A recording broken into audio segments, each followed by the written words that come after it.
Good morning girls. Mewar के इतिहास में कुंभा के बाद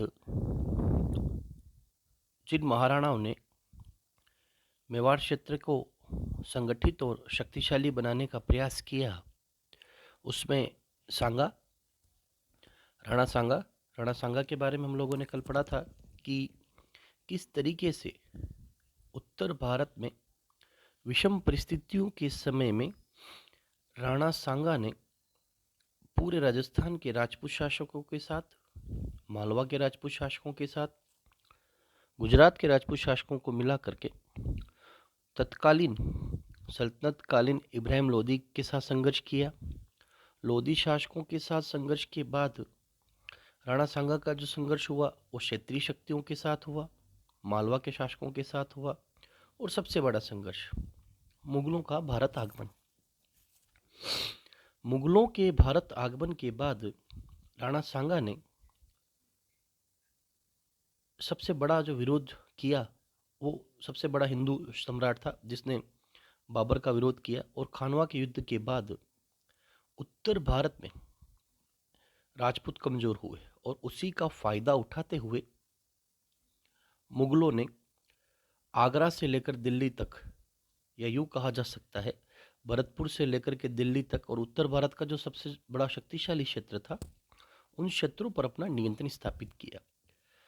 अब खानवा के युद्ध के बाद 1528 के बाद स्थिति में क्या बदलाव आए? राणा सांगा के दो पुत्र रतन सिंह और विक्रमादित्य। रतन सिंह प्रारंभिक समय में उत्तराधिकारी बना जो 1528 से 1531 तक रहा। यह राणा सांगा का सबसे बड़ा बेटा जो राजा बना, परंतु यह ज्यादा समय तक नहीं रहा। राणा सांगा का यह पुत्र सूरजमल बुंदी के शासक के साथ युद्ध करते हुए 1531 में मारा गया। उसके बाद राणा सांगा का दूसरा पुत्र विक्रमादित्य मेवाड़ का महाराणा बना। इसके समय में मेवाड़ में एक घटना घटी थी कि विक्रमादित्य अल्पवयस्क था। इनकी संरक्षक इनकी मां रानी कर्मावती बनी, और रानी कर्मावती जिस समय में चित्तौड़ की शासिका बनी उस समय तक उदयपुर की स्थापना नहीं हुई थी, संरक्षक बनी। उसी समय में गुजरात के बहादुर शाह ने चित्तौड़ पर आक्रमण करने किया, और रानी कर्मावती ने तत्कालीन मुगल शासक हुमायूं के पास राखी भेजकर 1534 में सैनिक सहायता की मांग की, परंतु हुमायूं ने रानी कर्मावती की सहायता करने से मना कर दिया। उसका परिणाम क्या हुआ? उसका परिणाम हुआ कि रानी कर्मावती युद्ध करते हुए वीरगति को प्राप्त हुई, और मेवाड़ में दूसरा जौहर हुआ जिसे रानी कर्मावती के जौहर के नाम से जाना जाता है 1534। पहला जो जौहर हुआ 1303 रानी पद्मावती रतन सिंह के समय में सल्तनतकालीन शासक अलाउद्दीन खिलजी का मेवाड़ पर आक्रमण। दूसरा रानी कर्मावती राणा सांगा की पत्नी और विक्रमादित्य की मां के समय में हुआ। इन घटनाक्रमों के बाद यह देखा गया कि चित्तौड़ अब ज़्यादा सुरक्षित नहीं है, तो उसी समय में मेवाड़ी सरदारों ने, मेवाड़ के सरदार और सामंतों ने यह निश्चय किया कि एक नई राजधानी की स्थापना की जाए, और उस समय में उन्होंने गिरवा के क्षेत्र को सही और उपयुक्त माना। विक्रमादित्य के बाद उदय सिंह मेवाड़ के महाराणा बने, जिनको उनकी दाई मां पन्ना ने अपने बेटे चंदन का बलिदान देकर बचाया चित्तौड़ के दुर्ग में, और उन्हें चित्तौड़ के दुर्ग से जीवित सुरक्षित कुंभलगढ़ के दुर्ग में ले जाया गया, और वहां पर जाकर के उन्हें मेवाड़ का महाराणा नियुक्त किया गया, क्योंकि विक्रमादित्य के जो शत्रु थे बनवीर, वो दासी पुत्र थे, अवैध संतान थे, वे विक्रमादित्य को मारने के बाद उदय सिंह को भी मारना चाहते थे ताकि वे मेवाड़ का शासक बन सके। परंतु इन घटनाक्रमों के बाद, पन्नाधाय के बलिदान के बाद, उदय सिंह 1537 में कुंभलगढ़ में इनका राज्याभिषेक हुआ और इन्हें मेवाड़ का महाराणा बनाया गया। परंतु इनके सामने जो सबसे बड़ी समस्या थी वो थी बनवीर, जो उस समय में चित्तौड़ का शासक बन चुका था। उदय सिंह ने सबसे पहले 1540 में शासक बनने के, महाराणा बनने के 3 वर्ष बाद ही चित्तौड़ पर आक्रमण किया और बनवीर को पराजित किया।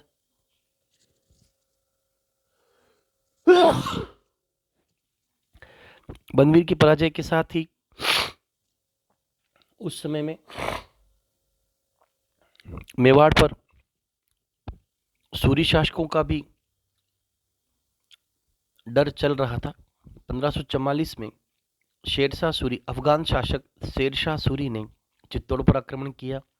महाराणा उदय सिंह ने उनकी अधीनता को स्वीकार किया तथा एक सुरक्षित राजधानी बनाने के लिए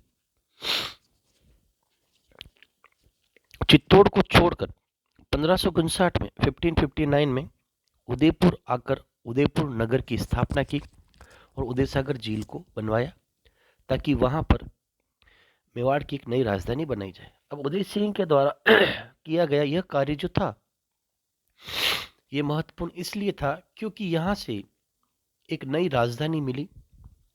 उदय सिंह के द्वारा स्थापित किया गया उदयपुर नगर, जो बाद में और वर्तमान समय तक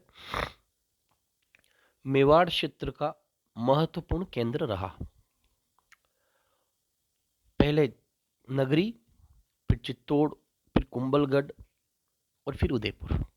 ये इस प्रकार से मेवाड़ की राजधानियों का क्रम रहा। 1570 में मुगल बादशाह अकबर ने राजपूत राज्यों के लिए सुलह कुल समझौता या नीति को बनाया, राजनीति को बनाया, जिसका उद्देश्य था कि मारवाड़ के साथ राजपूताने के जो शासक थे उन क्षेत्रों में किस प्रकार से की नई रणनीति बनाई जाए ताकि राजपूत शासकों का विरोध न झेलना पड़े। उदय सिंह के समय में जो महत्वपूर्ण घटनाक्रम रहे उनमें खुद उदय सिंह का महाराणा बनना, उदय सिंह के महाराणा बनने के बाद बनवीर के साथ समझौता, कुंभलगढ़ में महाराणा बनना, उदयपुर की स्थापना करना और उदयपुर की स्थापना के बाद उदय सिंह पर जो बाहरी आक्रमण हुए, सबसे पहले आंतरिक शांति के लिए चित्तौड़ पर अपना नियंत्रण, शांति स्थापना। बाह्य आक्रमणों में अगर हम देखते हैं तो शेरशाह सूरी का आक्रमण, सुरक्षित राजधानी की स्थापना। परंतु इससे भी पहले जो एक सबसे बड़ा आक्रमण था जिसकी वजह से उदय सिंह को निरंतर चित्तौड़ छोड़कर उदयपुर जाना पड़ा, वो था अकबर का आक्रमण। क्योंकि हुमायूं के समय में हुमायूं द्वारा जो गलती की गई राजपूत शासकों के समर्थन को प्राप्त करने का, रानी कर्णावती के राखी प्रयास को, परंतु अकबर चाहता था कि मालवा और दिल्ली के मध्य पड़ने वाला सबसे बड़ा सैनिक क्षेत्र या राजनीतिक क्षेत्र मेवाड़ है, इस पर नियंत्रण किया जाना आवश्यक था। अकबर चाहता था कि उदय सिंह अर्थात मेवाड़ के महाराणा मुगलों की अधीनता को स्वीकार करें। तो हुमायूं के बाद जब अकबर मुगल बादशाह बना, उसने राजस्थान के मारवाड़, नागौर, आमेर, जयपुर, अजमेर, मेवाड़, चित्तौड़ आदि क्षेत्रों के शासकों को यह संदेश भिजवाया, फरमान भिजवाया कि आप लोग मेरी अधीनता को स्वीकार कर लें। उसी क्रम में यह देखा जाता है कि पहली बार आमेर के शासकों ने, राजा भारमल ने मुगलों की अधीनता अर्थात अकबर की अधीनता को स्वीकार किया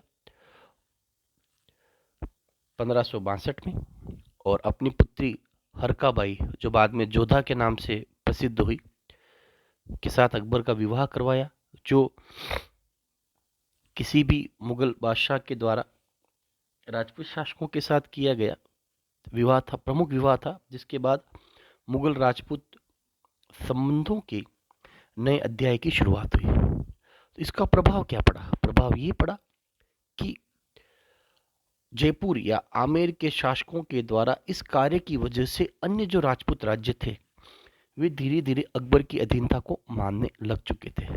जैसे नागौर।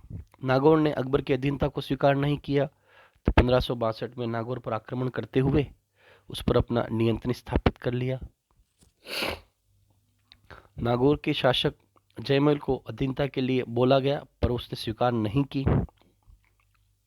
जयमल गया राज उदय सिंह की शरण में और उसने कहा कि अब आप मुगलों से राजपूतानों को बचाएं। अकबर जब आमेर से अजमेर नगर आया तो उसने एक फरमान भिजवाया कि केवल आमेर, मारवाड़, नागौर आदि क्षेत्रों पर मुगलों का नियंत्रण हो चुका है। इन शासकों ने मुगलों की अधीनता को स्वीकार कर लिया है। मेवाड़ के महाराणा भी मुगलों की अधीनता को स्वीकार करें, परंतु उदय सिंह ने इस कार्य को नहीं माना, मुगलों की अधीनता को नहीं माना। और उसी समय में 1567 में अकबर ने चित्तौड़ पर आक्रमण किया और ये जो प्रमुख युद्ध लड़ा गया, इसमें जयमल व फत्ता, कल्लाजी राठौड़ आदि राजपूत शासकों ने वीरगति के साथ युद्ध को अंजाम दिया, परंतु निर्णायक युद्ध जो लड़ा गया उसमें चित्तौड़ के दुर्ग पर अकबर का नियंत्रण हुआ और रानियों ने चित्तौड़ के दुर्ग में स्थित रानियों ने जोहर करते हुए एक नया अध्याय लिखा, जो मेवाड़ का तीसरा अध्याय था, तीसरा साका जिसे कहा जाता था। उदय सिंह और अकबर का जो संघर्ष हुआ चित्तौड़ के दुर्ग में, उसकी बात उदय सिंह उदयपुर नगर आए। उदयपुर नगर की स्थापना करने के बाद उदय सिंह पुनः उदयपुर के पास गोगुंदा चले गए। गोगुंदा में उन्होंने अपनी एक सैनिक चौकी की छावनी की स्थापित की और बाद में उदय सिंह की 1572 में गोगुंदा में उनकी मृत्यु हुई। मृत्यु के उपरांत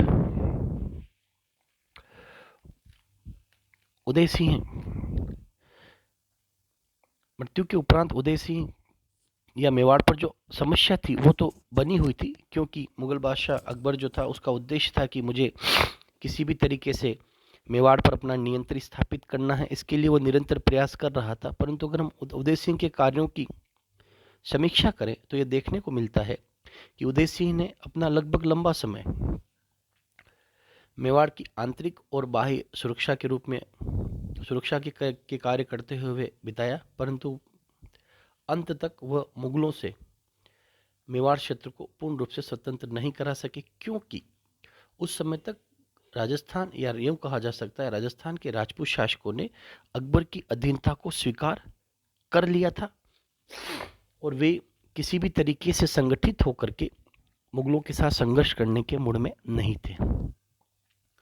उदय सिंह की मृत्यु के बाद उनका बड़ा बेटा महाराणा प्रताप, जिसे कीका कहा जाता था, उसको गोगुंदा में ही उदय सिंह की मृत्यु के दिन ही उदयपुर का महाराणा नियुक्त किया गया और वे उदय सिंह के बाद मेवाड़ के महाराणा बने, जो बाद में महाराणा प्रताप के नाम से प्रसिद्ध हुए। यहाँ से मुगलों के साथ संघर्ष का एक नया दौर प्रारंभ हुआ। महाराणा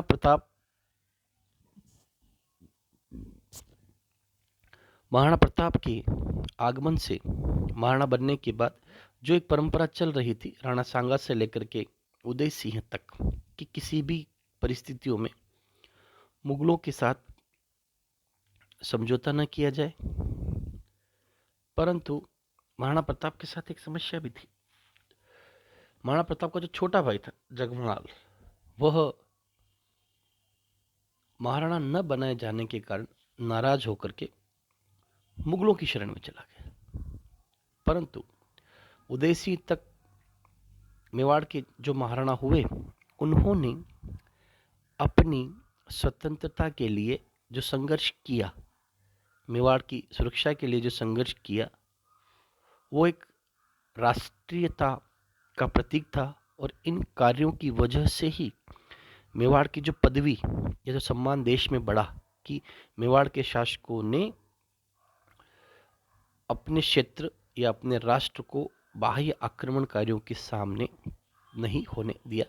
इन कार्यों को आगे बढ़ाने की जो जिम्मेदारी थी वो बाद में महाराणा प्रताप को दी गई।